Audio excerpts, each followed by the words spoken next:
문제풀이 시작하도록 하겠습니다. 그림은 검유계가 연결된 코일에 N극을 가까이 하는 것과 멀리 하는 것을 나타낸 것이라고 해요. 이에 대한 설명을 옳은 것만을 있는 대로 골라보라 라고 하네요. 가를 한번 보도록 하겠습니다. 가에서는 N극이 지금 가까이 오고 있어요.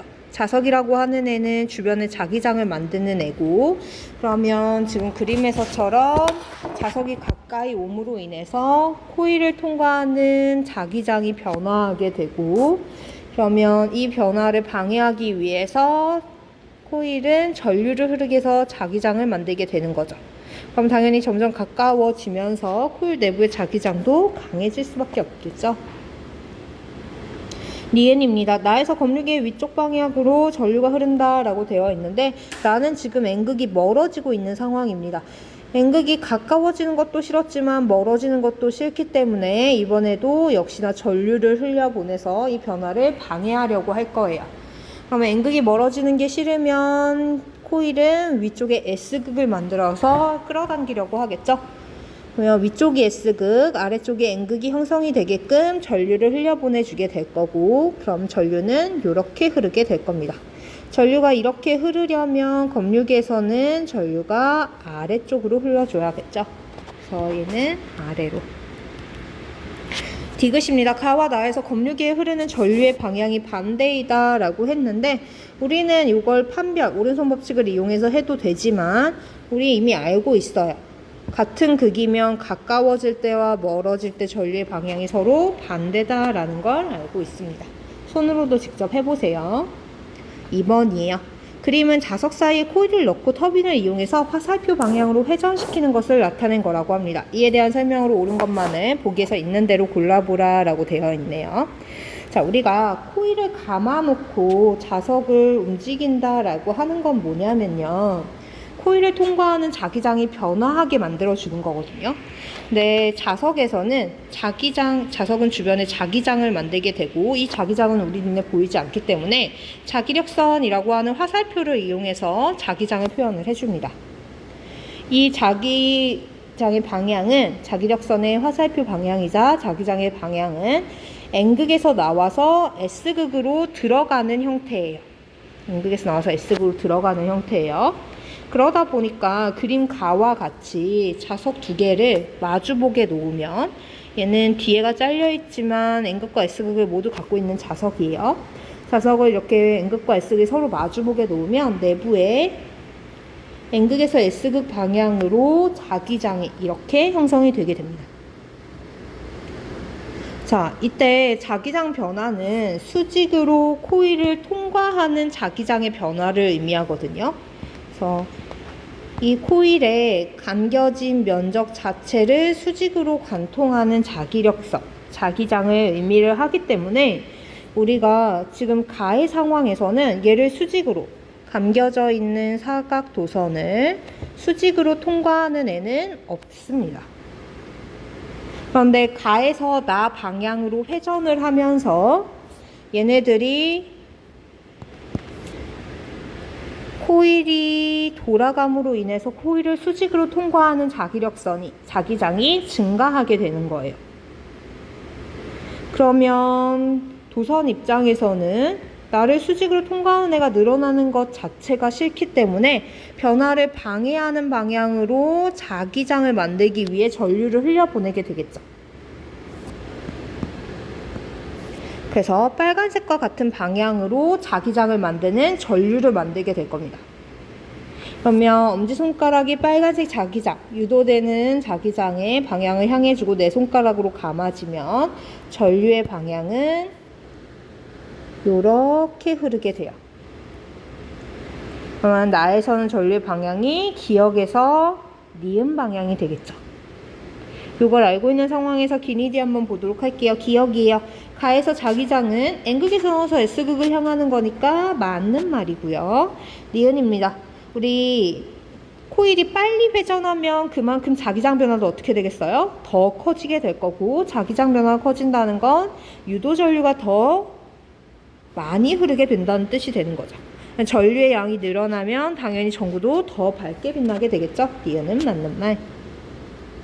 디귿입니다. 방금 말한 것처럼 이렇게 자기장이 증가하면 막아내는 방향으로 전류를 흘려보내줘야 되고, 그러면 기역에서 니은 방향으로 전류가 흐르게 되겠죠. 그래서 기니디 모두 맞는 말입니다. 그러면 가에서 나에서 다시 수평한 방향이 되는 경우를 한번 생각을 해보도록 할게요. 요거는 그냥 번외로. 다시 수평한 방향이 되는 경우에는 지우고 생각을 해보면 최대로 자기장이 코일을 수직으로 통과를 하다가 다시 수평한 상태가 되면 줄어드는 거죠. 그러면 얘를 통과하는 자기장이 감소하는 거기 때문에 이 감소가 싫어서 똑같은 방향으로 유도전류를 만들게 됩니다. 이번에는 똑같은 방향으로 유도전류를 만들게 되고, 그러면 아까랑은 전류의 방향이 어떻게 됐어요? 아까는 증가하는 방향이었고 이번에는 아까는 감소하는 방향이었고 이번에는 증가하는 방향으로 자기장을 만드는 거니까 아까랑 전류의 방향이 반대가 되겠죠. 그래서 다시 평평한 상태로 바뀔 때는 전류의 방향이 니은에서 기역 방향으로 바뀌게 됩니다. 얘가 의미하는 바가 뭐냐면, 제가 변압기 얘기하면서 발전기에서 만들어지는 전기에너지의 형태는 교류전기다 라는 얘기를 했었잖아요. 지금 전류의 방향이 회전하면서 계속 뭐하고 있어요? 바뀌고 있죠. 이러한 식으로 전기에너지가 생성이 되기 때문에 교류전기를 발전기가 만들 수밖에 없는 거예요. 그래서 이러한 내용들까지 설명할 수 있는 문제였어요.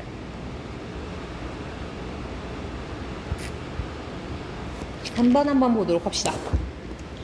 그림은 화력발전과 핵발전의 구조를 계략적으로 나타낸 것이라고 합니다. 이에 대한 설명으로 옳은 것만을 보기에서 있는 대로 골라보래요. 기억입니다. 화력발전 무슨 연료 사용한다고요? 화석연료. 그래서 기억은 맞는 말. 자, 보시면 우리가 얘네들 발전의 형태는 일단 터빈이 돌아가는 터빈에 의해 전기에너지가 생산되는, 전자기 유도 현상에 의해 전기에너지를 생산된다라는 거는 동일하다라고 얘기를 했어요. 그 중에서도 특히 화력발전에서 여긴 증기라고 되어 있으니까 수증기일 테고, 수증기가 터빈을 돌린다는 건 물을 끓인다는 뜻이죠. 그리고 핵발전에서는 핵분열 과정에서 발생한 열로 물을 끓인다라고 했으니까 니은은 맞는 말이 되는 겁니다. 디귿이에요. 화력발전과 핵발전 모두 전자기 유도 현상을 이용해서 전기에너지를 당연히 생산하는 거죠. 터빈이 돌아가면 터빈에 연결된 코일이나 자석이 회전하게 되고, 그러면 코일 주변에 자기장 변화가 유도가 되기 때문에 그로 인해 전기에너지를 생산한다라고 얘기를 했습니다. 답은 기니디 4번입니다. 그림은 고압 송전선을 통해 송전하는 것을 나타낸 것이라고 해요. 이에 대한 설명으로 옳은 것만을 보기에서 있는 대로 골라보라 라고 되어 있네요. 자, 기억입니다. 손실전력은 우리 원래 식이 어떻게 됐었죠? 손실전력은 I제곱 R이라고 하는 식으로 표현이 돼요. 근데 주어진 그림에 전류에 대한 정보가 없죠. 전류값을 주어지질 않았어요. 그럼 전류 대신에 대체할 수 있는 걸 생각을 해야 됩니다. 그러면 우리 얘네들을 각각 표현할 수 있는 식으로 한번 설명을 해볼게요. 손전 전력은 뭐와 뭐의 곱이었죠 원래? 전압과 전류의 곱이었어요. 그러면 전류 대신에 뭐를 쓸 수도 있는 거냐면 V분의 P라고 하는 물리량을 사용할 수 있겠죠. 그러면 I제곱 R 대신에 V분의 P의 전체 제곱 곱하기 지금 송전선의 저항 R을 곱해준 값도 손실 전력으로 표현할 수 있는 물리량이 되는 겁니다.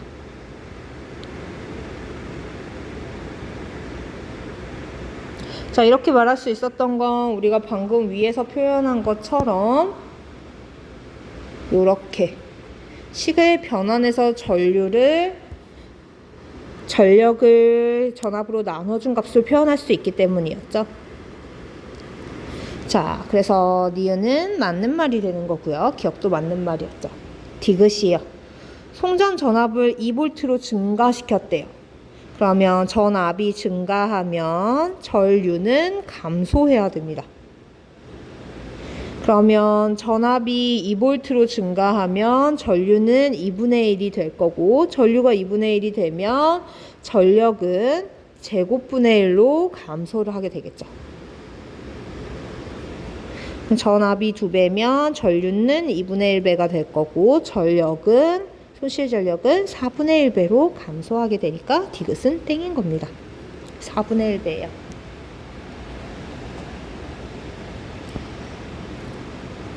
5번이에요. 변압기 구조를 나타낸 것이고 여기 나와 있는 것처럼 변압기에서의 손실되는 에너지는 없다라고 하네요. 이 말이 변압기에서 에너지 손실은 없다라는 말이랑 동일한 말입니다. 1차 코일의 가문수는 N1이고 2차 코일은 N2고요. 전압은 V1 각각 V2가 된다라고 하네요. 자, 우리 이때 변압기의 원리가 뭐였죠?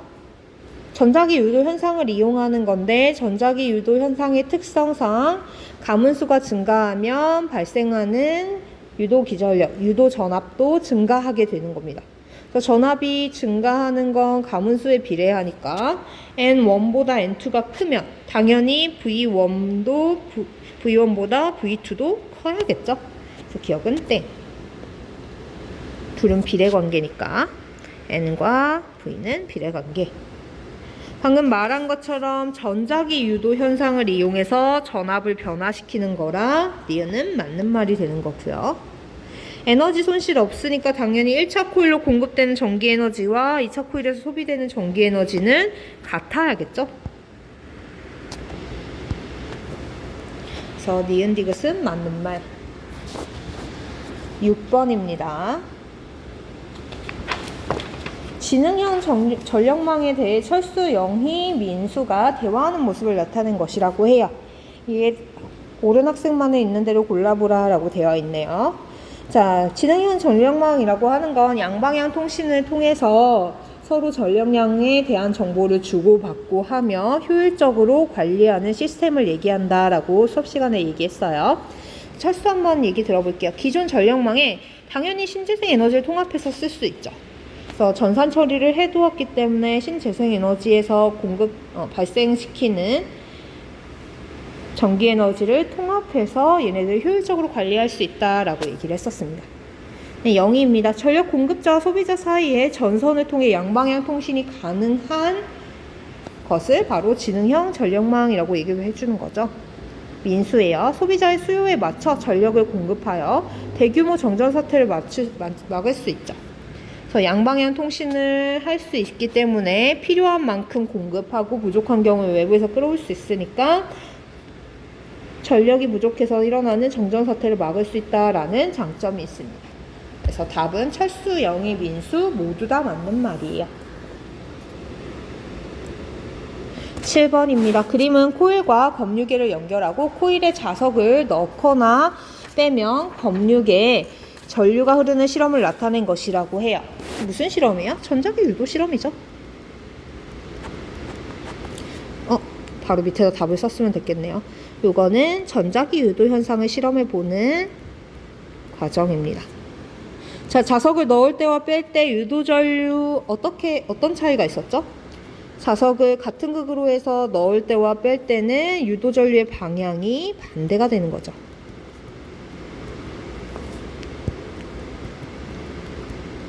자석을 빨리 넣을 때와 천천히 넣을 때 유도 전류의 변화를 알아보라 라고 했는데 빨리 움직이면 어떻게 되죠? 자기장 변화가 그만큼 크게 되고 그럼 당연히 자기장 변화가 크니까 만들어지는 전류도 더 증가하게 되는 거죠.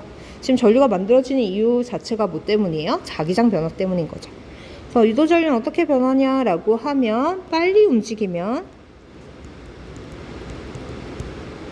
큰 전류가 유도된다라고 해주시면 돼요.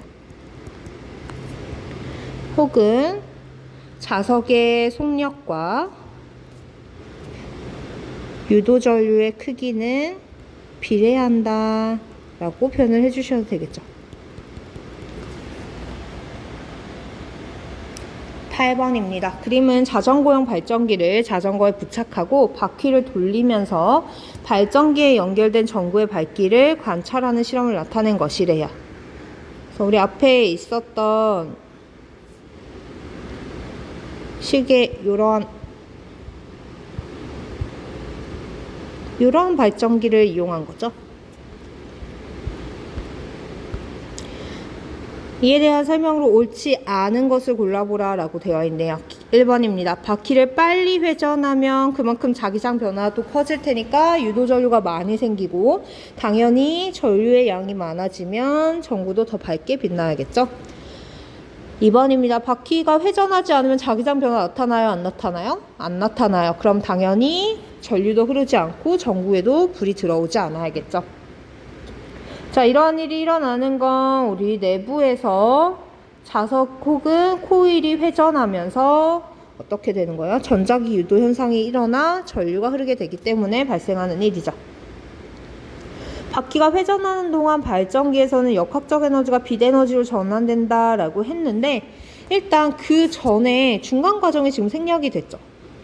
내가 바퀴를 돌리는 건 바퀴를 가지고 운동을 하는 거잖아요. 이렇게 운동하는 물체가 갖는 에너지를 운동에너지라고 하고 얘네들이 특정 위치에 있는 것만으로도 위치 에너지를 가질 수도 있죠. 그래서 위치 에너지와 운동 에너지의 합을 우리는 역학적 에너지라고 얘기를 하는데 발전기를 자전거에 부착을 하고 지금 바퀴를 돌리는 건 바퀴에다가 역학적 에너지를 공급해 주는 겁니다. 그럼 발전기에서 바퀴에 공급된 역학적 에너지가 먼저 뭘로 바뀌고 전자기 유도에 의해서 전기 에너지로 바뀌고 이 전기 에너지에 의해 전구가 빛나는 거니까 그 후에 빛 에너지로 전환이 되는 거예요. 중간에 전기 에너지가 생략됐기 때문에 4번은 땡이 되는 겁니다. 5번이에요. 발전기의 자석을 더 강한 것으로 교체하면 강한 애는 더 강한 자기장을 만들 거고 그러면 강한 애가 움직이면 자기장 변화가 더 커지게 되겠죠. 자기장 변화가 클수록 더 큰 전류가 유도가 되니까 당연히 전구도 더 밝게 빛나야겠죠. 답은 4번. 9번입니다. 화력발전소에서 에너지 전환 과정을 설명한 내용이래요. 기억에서 리을에 들어갈 말을 써보라고 했네요. 화력발전소는 크게 두 파트로 나뉘죠. 보일러와 발전기 파트로 나뉩니다. 그래서 보일러에서는 화석연료를 태워서 발생한 열에너지로 물을 끓이게 되고 이 물이 발전기에서 수증기로 변화한 물이 끓어서 수증기로 변화한 물이 발전기 파트에서 터빈을 돌리면서 전자기 유도 현상으로 전기에너지를 생산하게 됩니다. 자, 그럼 보일러에서 화석연료가 연소할 때 화석연료가 갖고 있던 화학에너지가 무슨 에너지로 전환되죠? 열에너지로 전환이 되는 거죠. 다시 쓸게요.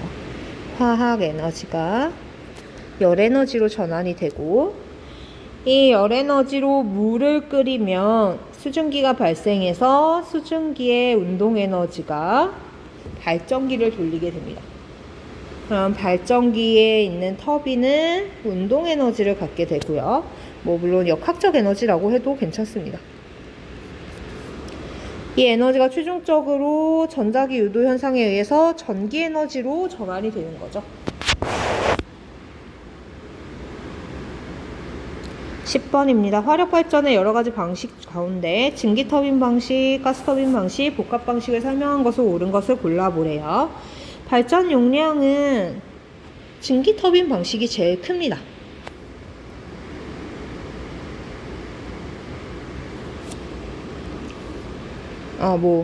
증기터빈 방식이랑 근데 형태에 따라서 복합 방식이 더 클 수도 있어요. 하지만 가스터빈 방식은 어때요? 무조건 아닌 거죠.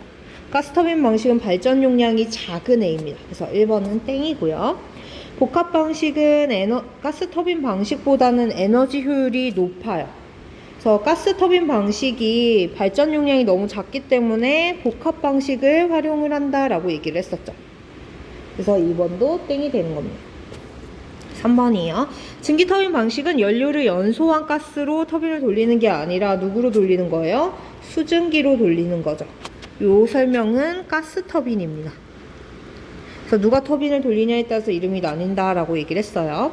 자, 가스터빈 방식은 물을 가열해서 얻은 증기로 하는 게 아니죠. 요건 증기터빈 방식이고 가스터빈은 방금 말한 것처럼 천연가스와 같은 가스 연료를 연소시켜서 발생한 고압의 가스로 터빈을 돌리는 거죠. 내용이 서로 바뀌어 있네요. 5번입니다. 맞는 말이죠. 가스터빈 방식과 증기터빈을 결합한 걸 우리는 복합 발전 방식이라고 했으니까 5번은 맞는 말. 그러니까 답은 5번이 되는 거예요. 12번이에요. 송전 전압, 전류, 손실 전력을 설명한 것을 옳지 않은 것을 골라보래요. 손실 전력은 송전선의 저항에 의해서 발생한다 라고 했는데 맞죠? 저항이라고 하는 애 때문에 손실되는 에너지가 발생한다 라고 얘기를 했어요. 1번은 맞는 말. 아는 것을 골라보라 라고 하네요. 송전 전압이 높을수록 송전탑의 높이도 높아진다 라고 하는데 얘는 무슨 말이냐면 송전 전압이 높으면 고전압에 전기 에너지를 수송을 하는 거잖아요. 그러다 보니까 얘네들이 만약에 너무 낮게 있으면 지면으로 방전되는 전기 에너지 양이 생길 수 있습니다. 지구는 무한 중성체여가지고 플러스 전하와 마이너스 전하가 너무 많기 때문에 닿는 모든 애들을 중성으로 만들어버리는 경향성이 있거든요. 그러다 보니까 전류의 전하의 흐름인 전류 같은 경우에는 땅에 닿게 되면 땅을 타고 전류가 다 빠져나가 버릴 수가 있어요. 그러면 안 되니까 송전탑의 높이도 높여줘야 됩니다. 그리고 너무 지면 가까이 했으면 사람이 접근하기가 쉽기 때문에 감전사고가 일어날 수도 있어서 이런 것도 방지하기 위해 높이를 높게 해주는 편이에요. 그러면 여기도 경제적인 비용이 들어가는 거 아니에요? 라고 질문을 하는 친구들도 있을 거예요.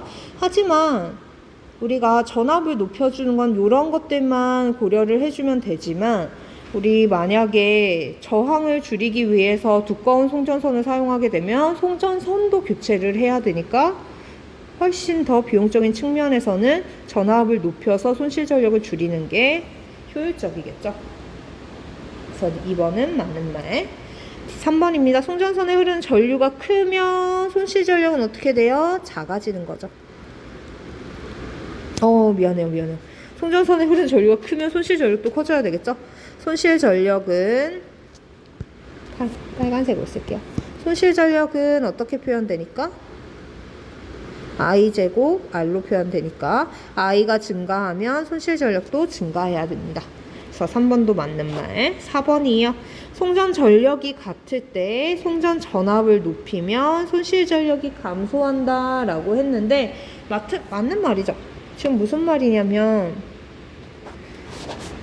보내고 싶은 전기 에너지 양이 똑같이 100일 때 만약에 전압을 높여서 송전을 하면 손실 전력을 줄일 수 있냐라는 걸 물어보는 거거든요. 위에서 한 말이랑 똑같은 말이에요. 손실 전력 줄이려면 어떻게 해야 돼요? 전류를 줄여야 되고 전류를 줄이려면 송전 전압을 높여야 되는 거니까 4번도 맞는 말이죠. 5번입니다. 송전 전력이 같을 때 송전 전압을 높이면 송전선에 흐르는 전류는 어떻게 돼야 돼요? 감소해야 되죠. 우리 P가 일정한데 P는 V와 I의 곱으로 표현되니까 전압을 높이면 전류는 감소해야 되는 겁니다. 그래서 5번은 땡. 답은 5번이 됩니다. 12번이에요. 전선을 지하에 묻을 때의 장점을 설명한 내용으로 옳은 것만을 보기에서 있는 대로 골라보라 라고 했는데 서울은 아직까지 전봇대가 좀 많은 편인데요. 신도시들 분당이라든가 아니면 일산이라든가 이러한 신도시들은 애초에 전선을 땅에다가 묻거든요. 그래서 전봇대를 타고 하늘에 이렇게 송전선이 길게 느려져 있는 일이 거의 없습니다. 그래서 얘네들을 다 땅에다가 매설을 하는 거예요. 땅에다가 매설을 하게 돼요. 그러면 당연히 좋은 점은 도시 경관을 아름답게 할 수 있겠죠. 하늘을 볼 때 전깃줄의 시야가 가리지 않는다는 장점이 있고요. 그 다음에 얘네들 전봇대가 만약에 문제가 생겨서 우지끈하고 쓰러지면 얘가 쓰러지게 되면 여기에서 이제 전선 같은 것들의 피복이 노출이 돼서 감전사고 같은 걸 당할 수 있거든요. 근데 아무래도 땅에 묻다 보니까 얘가 드러날 일이 쉽게 없어서 감전사고를 줄일 수 있다라는 장점도 있습니다. 근데 대신 어떻게 돼요? 얘네들 만약에 문제가 생겨서 보수를 해야 되면 땅을 파헤쳐야 되거든요. 그래서 땅을 파헤쳐야 되기 때문에 보수하기는 좀 어려운 편이에요. 이게 지하에 매설하는 전선의 장단점입니다. 13번이에요. 자, 일정한 전력을 송전할 때 전압을 n배 높여 송전하면 송전선에 흐르는 전류와 손실 전력은 어떻게 되냐라고 했는데, 우리 손실 전력을 줄이는 방법은 손실 전력이 이렇게 표현이 되니까 뭘 해주면 돼요? 전류를 줄이거나 저항을 줄여주면 됩니다.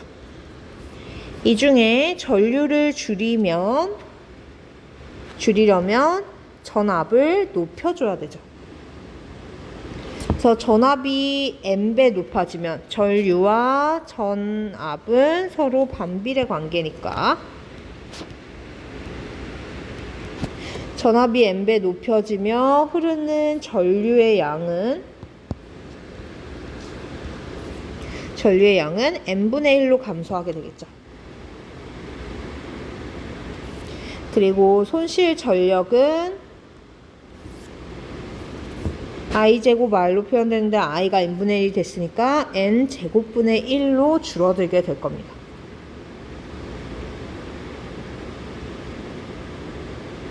그래서 얘를 만약에 송전할 때 전압이 V였는데 nV가 되면 송전할 때 전압을 V라고 하고 전류를 I라고 하고 손실 전력을 P 손실이라고 했을 때 전압이 n배가 된다는 건 nV가 된다는 뜻이죠. n배의 V, 2배가 되면 2V가 되는 것처럼 nV가 되면 전류는 n분의 I가 되고, 그러면 손실 전력은 n제곱분의 P 손실이 되는 거죠.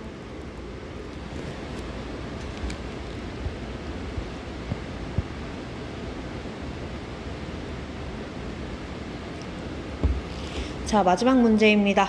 다음은 전기에너지 수송 과정에서 발생하는 전기에너지의 손실을 나타낸 거래요.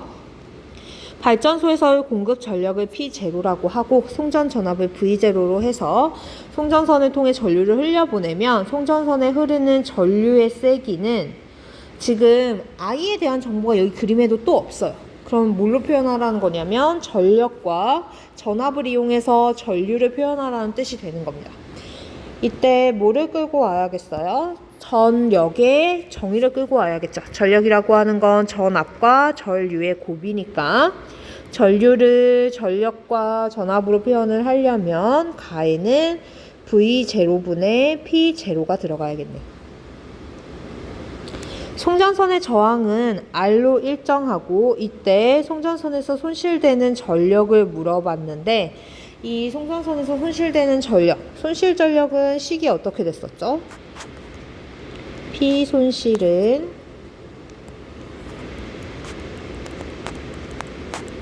I제곱 R로 표현이 됐어요. 근데 여기에 I가 있다 없다? 없다. 그러면 어떻게 표현해야겠어요? 아까 구한 가를 이용해서 표현을 해줘야겠죠?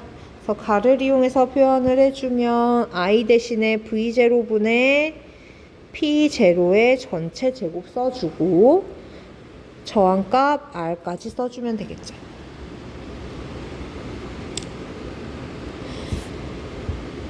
따라서 송전 전압을 다배 증가시키면 송전선에서의 손실 전력은 10분의 1이 된대요. 그러면 우리 한번 써보도록 합시다.